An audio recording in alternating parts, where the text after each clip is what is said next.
for the audio, or you can even watch back. Giving players all the props, or put them on blast. We don't give no hot takes, only talk facts. We're giving all our devotion, riding high on this wave of emotion.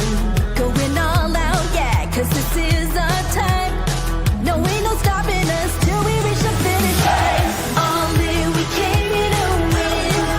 We're gonna give everything. S-I-C-K on the run. S-I-C-K, sick, sick. On fire, we're ready to fight.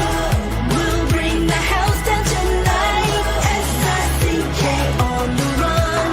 S-I-C-K, sick, sick. Play it on the car ride, play it when you lounge. X and O, you know that we can hold it down. Shout out to my man Sammy, got it off the ground. And to all the listeners tuned in right now, got debates, analysis, and speculation. This is sports talk for the new generation. You know where to find us, got a reputation. Sick podcast, your #1 sports destination. Giving all our devotion, riding high on this wave of emotion. Going all out, yeah, cause this is our time. No, ain't no stopping us till we reach the finish line. All in, we came here to win. We're gonna give everything. S-I-C-K on the run. S-I-C-K, sick, sick.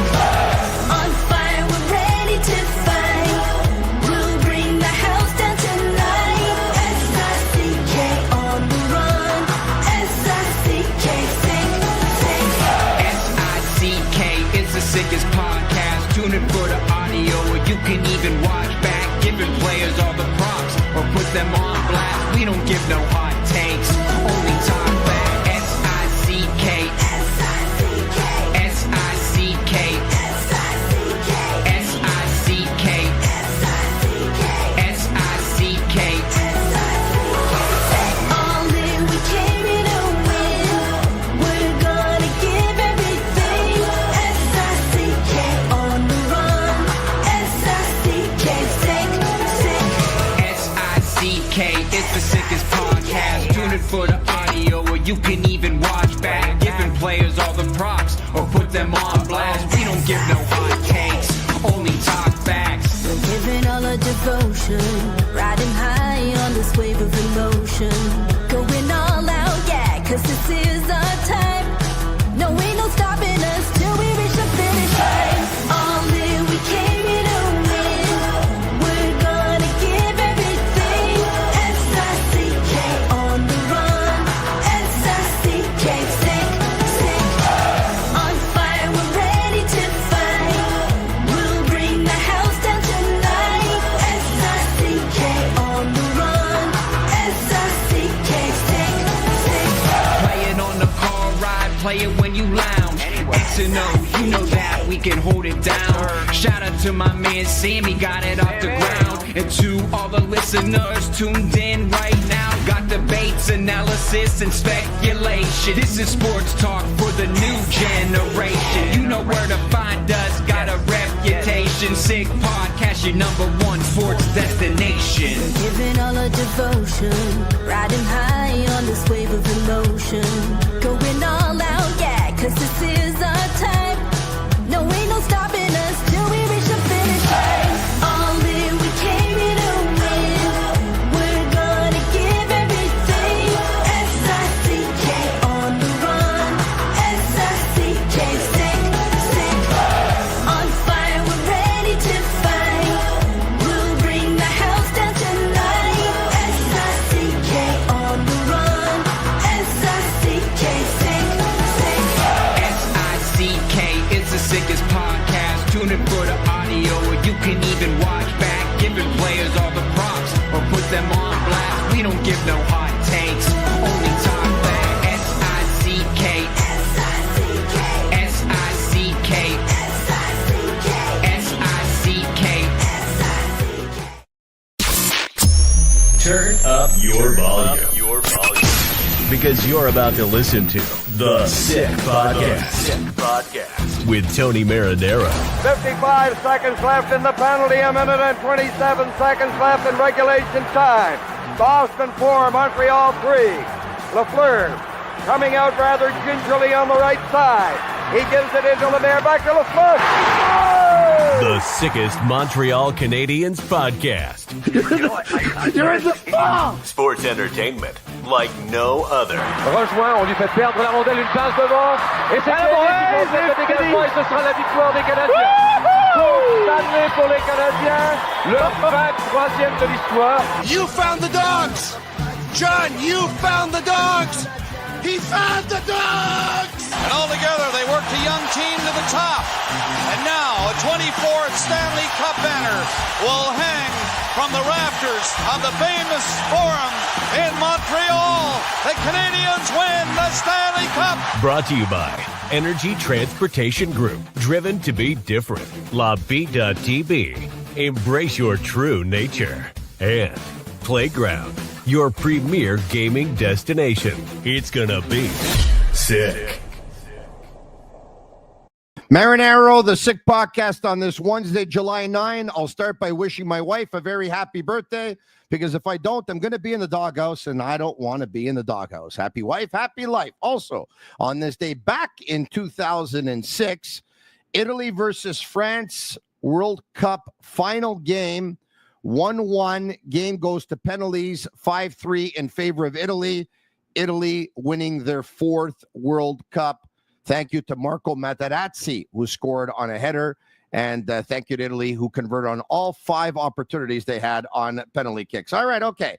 I want to thank all of our sponsors here at the Sick Podcast. We'll start by Souvlaki Authentique. You know them for their amazing and delicious Greek food with 7 locations. New at Souvlaki Authentique. For a limited time, you can get your order delivered for just $2 when you order on their website. Yes, just $2. So go to souvlakiauthentique.com and enjoy fast, hassle-free delivery at an unbeatable price. And they now have a loyalty program. So sign up before your next order and start accumulating points.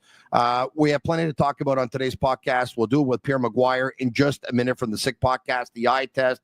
Montreal Canadiens Executive Vice President of Hockey Operations, Jeff Gordon, joined Arpin Basu and Marc-Antoine Godin. And as a matter of fact, Arpin wrote about it in The Athletic.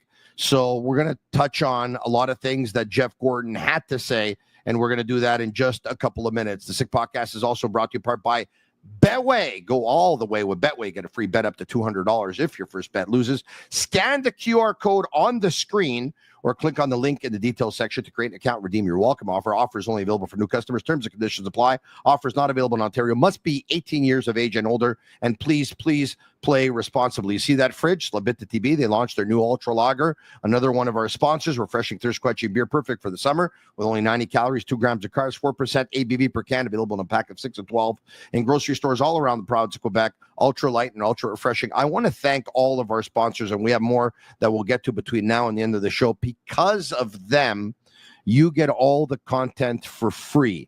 I hope you realize that, and we don't put our stuff behind the paywall. So special thanks to our sponsors for that.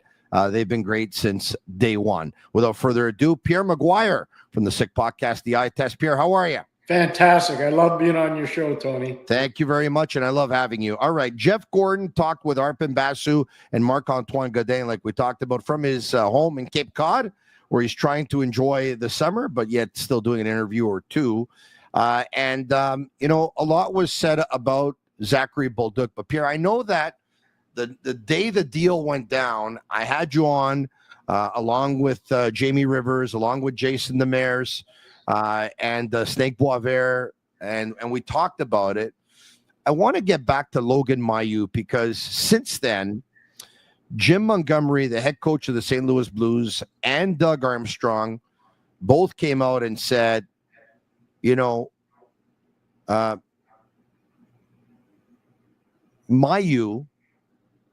could have gone top 10 his draft year. And it's something that I heard too at the time, that if what happened hadn't happened, that he was going to go in the top 10. So they're banking on the potential of this player. They're banking on the ceiling of this player. And I know, once again, everyone thinks Montreal's getting a very good player. But, Pierre, I have to ask you now, a couple of days later, did the Canadiens give up on Logan Mailloux too early, in your opinion? No, because they're addressing an organizational need.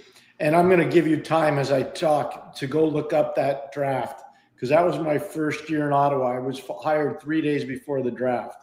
Yeah. So I can tell you right now, the Ottawa Senators had the 10th pick overall. They took Tyler Boucher, if you see it there. Yeah. I did a wealth of background and research after I got the job because Logan is somebody that I'd seen play a lot. It really impressed by him. I knew he was a Windsor kid. He was playing. And obviously went overseas because of COVID and got into a little bit of trouble, a fair bit of trouble. And I'm sure the Canadiens did a lot of research like a lot of teams did. I told my owner at the time, the late Mr. Melnick, that I didn't want to be involved in the draft that year because I didn't think it was appropriate for somebody to come from the TV market business and come in and high at the amateur scouts, whose job I had once done for a lot of years, and take away their power at the draft table. And he agreed with me. He said, that's an honorable thing to do. So to the late Mr. Melnick's credit, I didn't get involved. But the research that I had done had never shown anything that was terrible character-wise. Were there some youthful incidents that had happened earlier in his life? Yes. Most of us have them, doing something silly with a car or misbehaving in school, stuff like that. But the other stuff, I didn't hear anything about except what I had read. If I had not said what I had said, I would have pushed for him if he was still available at 10. Really? Yeah, I would have. But I told you what I had told the owner and the people that I was working with at the time. I didn't want to hi-hat our scouts. I didn't think it was appropriate because I had not been on the road scouting everybody else like they had done.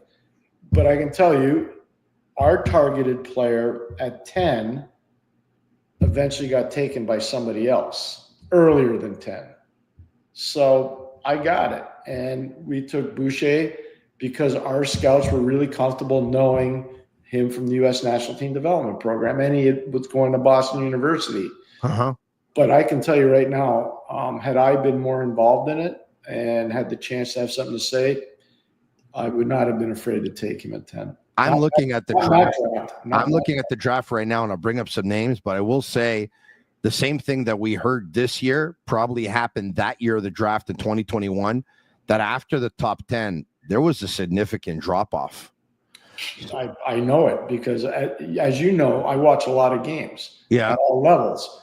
And so the answer is yes, you're 100% right. There was a significant drop-off. So if you look at from 15 to 25, not a lot of those players are going to play 400 games in the league. So let's go through the first 9 picks first. Buffalo, Owen Power. Seattle, Matty Berniers.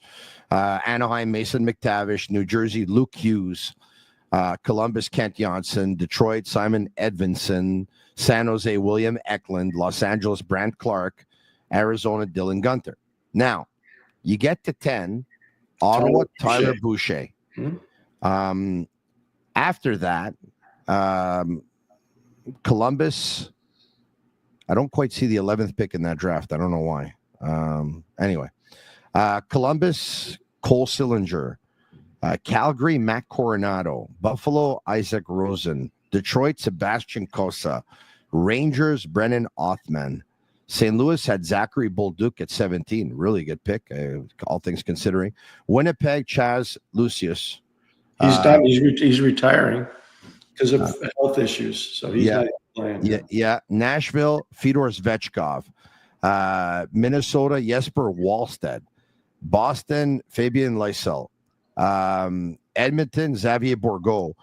Dallas got the beauty in Wyatt Johnston at 23. Wow, what a pick.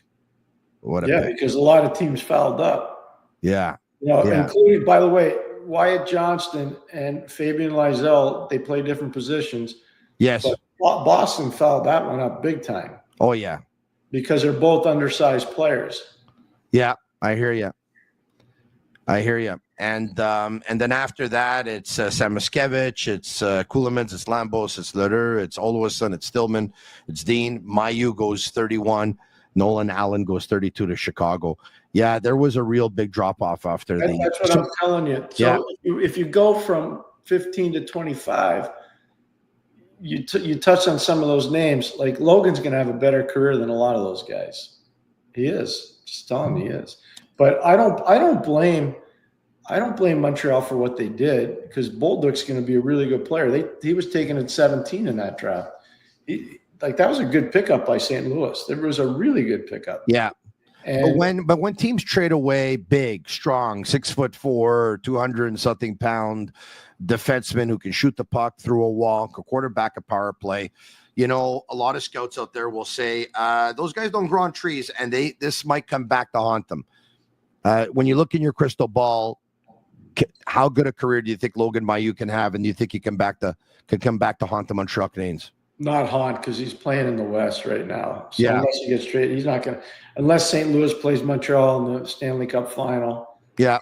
I don't think he'll ever haunt them. I think Bolduc will have a really good career. I think Logan will have a really good career.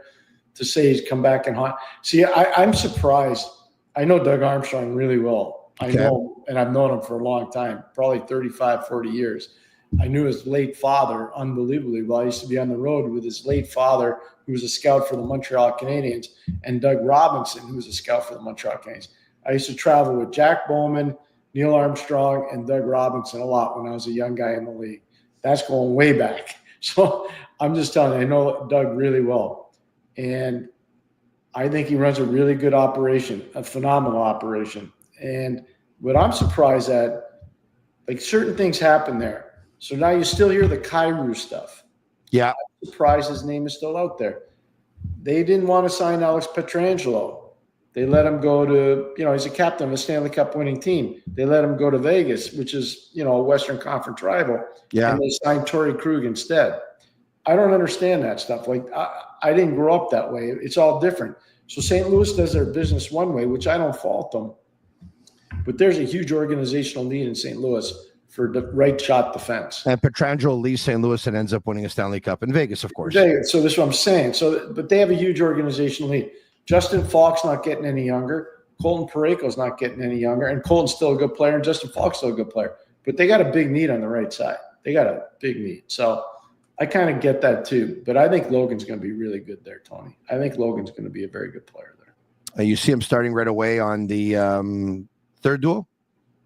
He's not playing ahead of Parayko or Falk. I don't see that. And, do I see him going to Springfield and playing in the American League? No, I don't. I see him being in the NHL.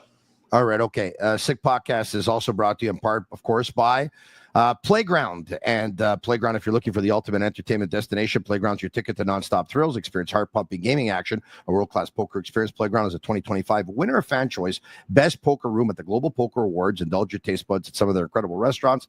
Let loose with live music, electrifying DJs. Enjoy unmatched customer service just minutes from downtown Montreal, right across the Mercier Bridge. Playground, why settle for ordinary when you can have extraordinary at Playground? It's all there. Visit playground.ca to discover more. So now, Jeff Gordon was asked, what excites you about Zachary Bolduc?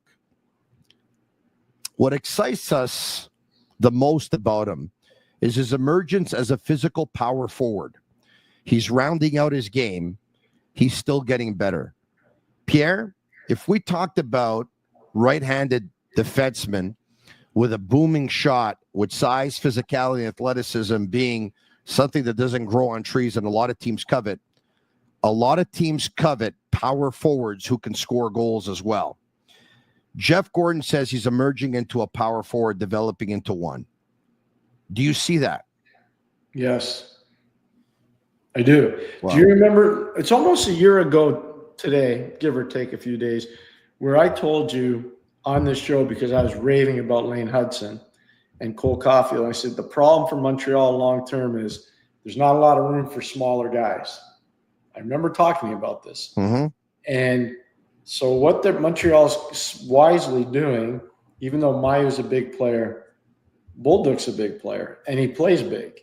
Mm-hmm. They're identifying the need to get better. Noah Dobson is a big player. He's not a small player. He's a big player. Reinbacher is going to be a big player. They understand. They saw it, and they learned from the Washington series. It's a puzzle. For sure it is. Montreal's playing without – they played with house money last spring. They deserve a lot of credit as a management team and a coaching staff and a group of players to get in the playoffs. They pushed Washington around. They made it hard on Washington. Washington didn't get past the next round. They did not. I think Montreal took a little bit more of a bite out of Washington than people think. But I think, and I said this on the great Jim Rome show the other day across the United States. Oh, wow. You had you on? That's cool. I go on there a fair bit. Jimmy's really good. He's great. Tony, there's one team I said that people shouldn't sleep on, the Montreal Canadiens. I think the Canadiens this year could take a massive step forward. Good to hear it. I'm sure a lot of fans are pretty excited about that. When asked what sticks out about his game, you talked about Washington. Washington comes in this quote. I think it's the offensive zone, first on puck, that sticks out a little bit, like Heineman. We're looking for a little bit more of that. As you saw in the Washington series, they were pretty effective getting to pucks and being hard on our D. Pierre, the Canadiens going to try and take a page out of the Washington Capitals playbook, or the Florida Panthers, or all other teams that have had success, of course, in the playoffs. Aggressive on the forecheck, getting to pucks, making teams' defense pay a physical toll. Agreed. So I did not know that Jeff said that, so thank you for sharing that quote. The truth of the matter is they learned a lot from the Washington series. They learned positive things about their group. They learned negative things about their group. They've addressed some of them right now. The Dobson acquisition is a huge one for them because David Savard's no longer there. They needed a spot on the right side, and I think Dobson's going to fill that. He's not going to play the same role Savard did. He's going to play a better role, a bigger role in terms of manufacturing points and making the Canadiens a harder team to forecheck. It's great news. I think, again, you look at Bolduc, the acquisition of Bolduc, fantastic. There's still a gaping hole, and everybody knows it. And it started on this show, by the way, with you. There's a huge need for a second-line center. And they can spin it any way they want. And I like Kirby Doc, but I don't see him as an elite second center in the NHL. I'm sorry. Neither do I. You know what? And I hope for him that he's able to pull it off, but there's just, I don't believe anymore. I do believe he could be an effective player in the National Hockey League. So do I. And I think it can happen on the wing, on the right wing, where I think he can score some goals. Yeah. But everything that goes into being a centerman, discipline in your play, 200-foot game, defensively responsible, winning 54% of your faceoffs, making players around you better, being the playmaker. I don't know. I think it's a lot. I don't think that's in his DNA. But that doesn't matter. Like, I still think what you said at the beginning is really wise. Tony, he can still play in the league and he can still be a contributor.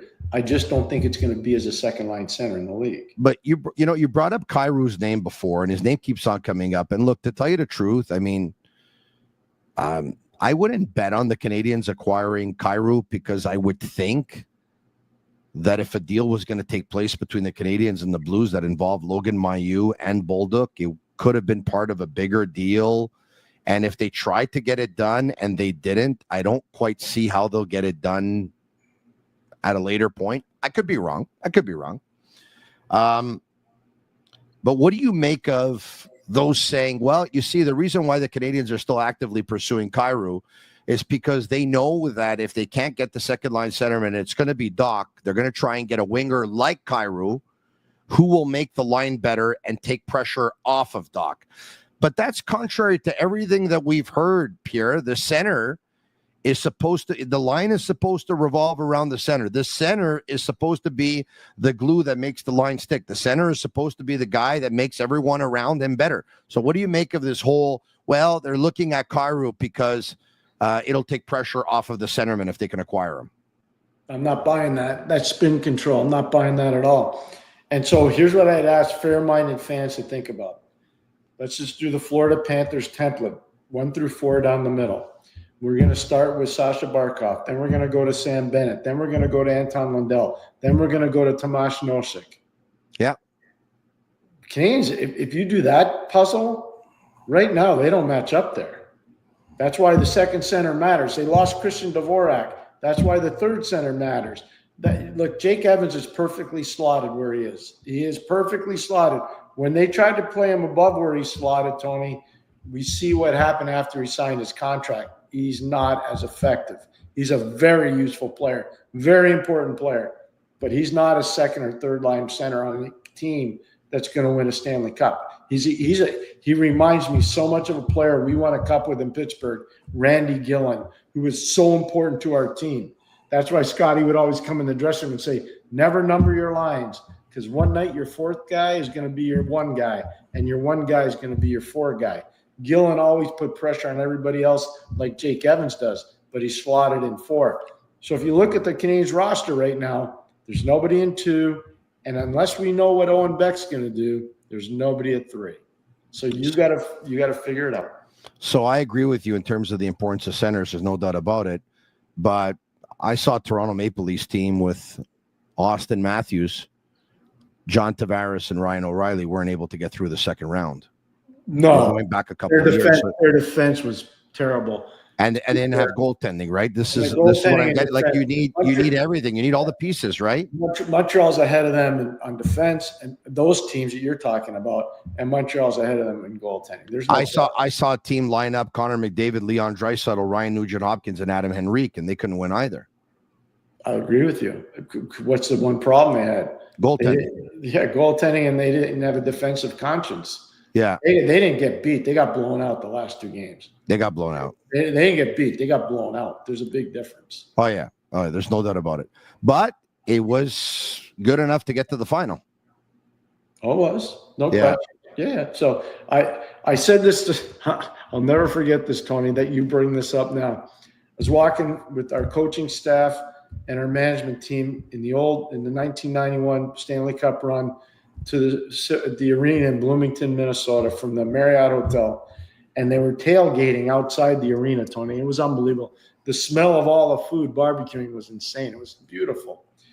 And I looked at Scotty, because this was our chance to clinch. It was game 6. We were up in the series. And I said, I can't even imagine having gotten this far and losing. I really think we're going to win tonight. He goes, I know we're going to win tonight. Mario's chartered a plane to fly his family in for the game. That's how it worked in those days, because we were always on commercial flights. 8-0. 8-0. Alfie Samuelson started the scoring, and Jimmy Pack ended the scoring. Wow. But we won 8-0. Anyways, long story short, Scotty said to me, Pierre, I'm going to give you an answer. I lost 3 straight times my first 3 years in the Stanley Cup final with St. Louis. It was so painful. It was amazingly painful. So for Edmonton, I don't know where it goes from there. They've lost 2 years in a row, one in game 6 and one in game 7. I don't know where it goes from here, but I know one thing. Montreal is going the right direction. I can tell you that. That's the year that Bob Gainey was behind the bench, by the way, for the Minnesota North Stars. And Mario Lemieux pulled that goal where he split the defense and then deked John Casey. That was one of the greatest goals I've ever seen. The Sick Podcast is brought to you in part by Energy Transportation Group, a leading full-service logistics provider serving all of North America, driven to be different. They are a top fleet employer. You talked about the Dobson trade before. The Canes went out. They got a piece, someone who's going to bring more to the table than David Savard. David Savard was playing about 10, 11, 12 minutes. This guy's going to play about 23, 24 minutes. David Savard was not playing the power play. This guy's going to play the power play. This guy's 6'4". This guy's younger. This guy's obviously moves with a lot more mobility at his age in the mid-20s. But the big question remains to be asked is that were the Montreal Canadiens looking for a right-handed defenseman? Here's Jeff Gordon. The Dobson deal's an interesting one. It's not like we set out to get a right-handed defenseman, but obviously we are looking for core pieces of a certain age, a certain talent level. So, Pierre, weren't really looking for a right-handed defenseman, but they're looking to add talent and talented players of a certain age. When he says that, it leads me to believe that second-line centerman, should he come, I don't think in an ideal world is going to be a player in their 30s. Like, what do you make of, okay, so obviously you know this, right? The big story now is Greg Wyshynski, I think, told Jeff Marek yesterday that he's always thought that Sidney Crosby would play for the Montreal Canadiens at one point. And everyone's speculating about Crosby, even though earlier in the season he signed a 2-year contract extension. And there's kind of like feeling among many that at the trade deadline, I don't know, everyone must have a crystal ball here that I don't have, that the Canadiens are going to trade for Crosby and he's going to become a Montreal Canadian. If there's someone who knows the Pittsburgh Penguins and Sidney Crosby pretty well, I think it's you. What does your gut tell you? I don't see that.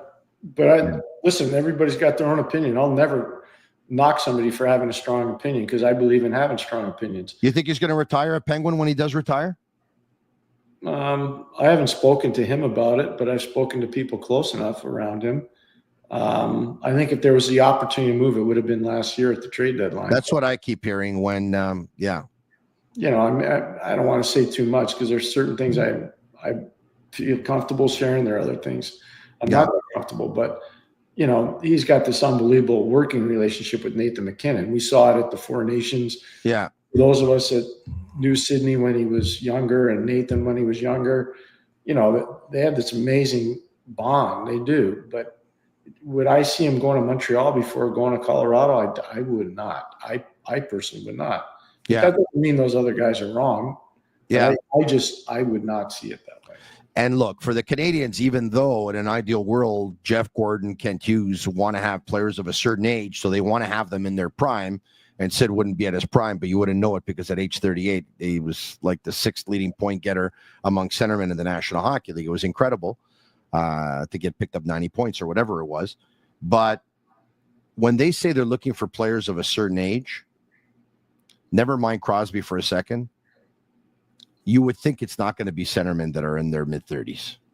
No, that'd be reaching. I personally think Sid's still got a lot of game. I think Sid's got at least 2-3 years of serious game left in him. I really do. But I don't know what he wants to do. I know one thing, you know, some people are close to him have had discussions with him, and they're giving him the pros of staying in Pittsburgh and the cons of staying there. You know, he lived at Mario Lemieux's house his first 3 years in the league, and Mario could have left when the team was going through a lot of financial turmoil. Mario could have left, and he chose to stay. Yeah, but why do when Gordon says we're looking for players of a certain age and a certain talent level, once again, you would think that he's referring to that certain age being with their either in the prime of their career or the prime of their career a couple of years away. Okay. But at the same time, wouldn't a veteran centerman of around 33, for example, and Crosby's 38, but let's just say one of about 32, 33, that can give you maybe 2-3 years. And by then you would think a Michael Hage would be ready.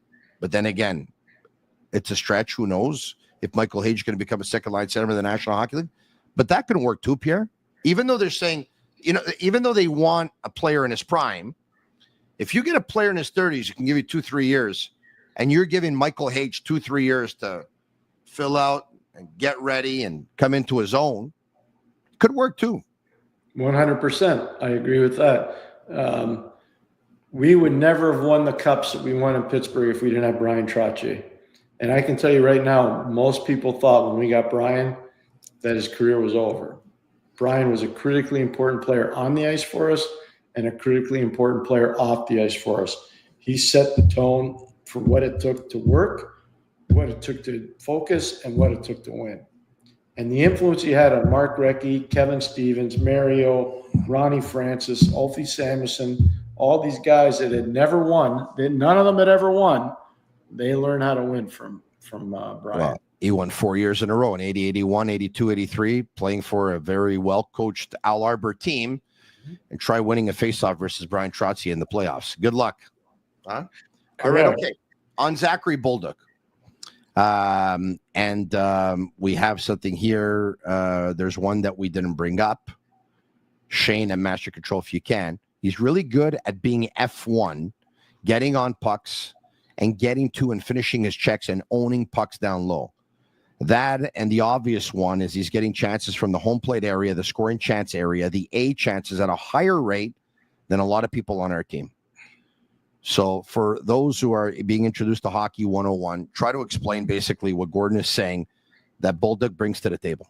F1 is the first forechecker, and usually the first forechecker goes in, establishes physical contact leading to turnovers, support, and then you establish offensive zone presence. Being the guy that gets to quote-unquote the home plate, we used to call it the house. They call it the home plate now. We call it the house. So he gets to the front of the net, which is a tough place to get to. You got to be big, you got to be fearless, you got to be strong. Yeah. He's one of those guys. Then if you're going to capitalize in that area, you have to have quick hands, you have to have hockey instincts, and you have to know where the pucks are coming from. So your head's always got to be in a swivel. He's really good at that. This is a player that I think is right now better in the offensive zone than he is in his defensive zone. But I think it got better as the year went along. I read something that he had said that I did not know that he had said before. I did know afterwards. He said, I learned how hard I had to practice and the attention to detail I had to have the second half of this season. And that would explain why his second half was so good. Yeah. He was asked, Gordon was, by Arpin Basu and Marc-Antoine Godin, what role the analytics department had in the trades. Pierre, I know you've been outspoken about analytics, and you believe that it's a useful piece of information, but you like to go by the eye test. And he said they're basically what they did was the scouting department. I thought this was pretty cool. They ran scenarios with Dobson and Bolduc on their team, giving them the amount of minutes that they think that they could be playing. And after running those analytics, trying to see basically, the controlled breakouts and how they would do after entering all the analytics. So obviously the analytics were favorable in how the Canadiens would play with Dobson and Bolduc in their lineup. And Jeff Gordon went on to say, he says, listen, when we sit down and we talk hockey, we talk players, we talk draft picks, we talk trades, our analytics department have a seat at the table. So they're a voice among many, and I would imagine that they play just as important a role with the Canadiens as they would on any other team in the National Hockey League, if not more. So I wouldn't agree with that. I wouldn't agree with what you just said. Meaning, I think there are other teams that prioritize analytics far more than Montreal. Oh, yeah. Well, Kyle Dubas teams? I'm not going to say names, but yeah. There are a few. Yeah, I hear you. Montreal, okay. Montreal. If they prioritized analytics, why are they wasting hundreds of thousands of dollars flying Nicky Bobroff all the time over to Russia? He's not in analytics. He doesn't do analytics. He scouts. He's an ice guy. Yeah, of course. So who's the biggest name in Montreal right now? Demidov. Of course. Well, he's a guy that drafted him. They didn't need analytics to draft him. Yeah. They didn't need analytics to draft Slavkovsky. Like, that's where – so just trying to be fair here, analytics plays a role in the evaluation process. There's no question. There's not been one team ever since analytics become in vogue that's won the Stanley Cup. Teams use it. Every team uses it. But the Florida Panthers do more with the eye test than they do with the analytics, even though they have analytics. Pierre, do you expect more trades? Because traditionally, the trades happen around the draft and the week leading up to, and especially the day of trade deadline. So between now, and you would think that now is pretty much going to be a vacation period for most teams. Let's just say the rest of July will be a vacation. Before camp opens up, can we expect any important trades, Pierre? When I say important trades, can we expect the Canadiens to be able to pull off acquiring a second-line centerman if they haven't already and didn't do it around the draft? Oh, I think there's going to be trades around the league. There are a lot of teams that haven't done enough business yet. The Rangers are one. Detroit's another. I think Florida Panthers Tampa Bay Lightning are another. Carolina, I know they've done some. I think they need to do more. Even though Coach Brindamore, you can see he's kind of hoping, crossing his fingers, that the moves they made are going to work out. I think Toronto still got to do more. Chicago clearly wants to do more. Edmonton's already tried to do more. So I think we're going to see more action here. I think we're going to see more than less. Here's Jeff Gordon on trades and the possibility of trades. There's probably going to be a scenario where there's probably going to be some trades between now and training camp. because people have the money and people have the needs. I think you might see some hockey trades, maybe a defenseman for a forward or vice versa. So he says not everyone has gone out and filled their needs. The cap is going up.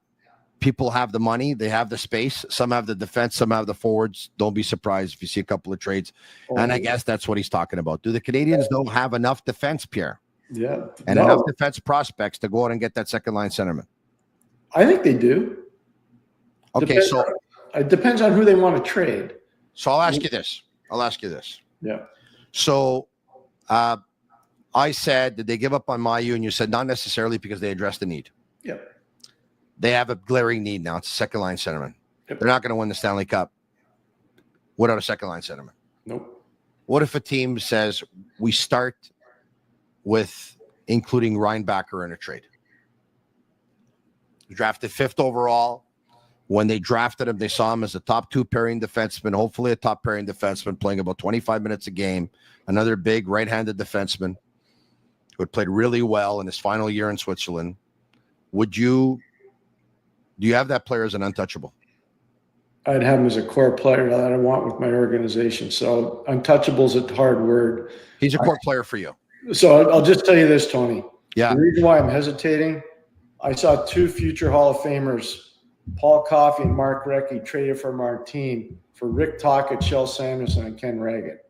And the 99% of the NHL laughed in our face, said, "You guys don't know what you're doing." We won the cup. We knew exactly what we were doing. So most people thought those players were untouchable. So I would never go down that road saying untouchable. I'd say that Reinbacher is a really important player, and I'd have him as being a fabric player for the Montreal Canadiens. You see him as a defense partner for Lane Hudson, if not this year, the year after? That's why I wouldn't be in a rush. Exactly. And we didn't rehearse this show. Pierre, great podcast. Thanks for doing it, man. I'll talk to you soon. Always for you. Thank you, Tony. Thank you very much. There you have it. Pierre McGuire from the Sick Podcast, the Eye Test. Special thanks to our sponsors, Bittt, Tibi, Souvlaki Authentique, Betway, Playground, and Energy Transportation Group. Thank you very much. Special thanks to all of you for watching on YouTube, Facebook, and on Twitter. Leave us a 5-star review on Apple. It's our way of feeling the love. Special thanks to Shane Gaumont, Master Control. It's a Sick Podcast, your #1 Montreal Canadiens podcast in the world. I hope you feel that way. We'll try our best. I'm Marinaro. And that's a wrap. Hope you don't miss us too much until next time. Follow the Sick Podcast with Tony Marinaro on YouTube, Instagram, Facebook, Google Play, and Apple Podcasts. The Sick Podcast is brought to you by Energy Transportation Group, driven to be different. LaVita.tb, embrace your true nature. And Playground, your premier gaming destination.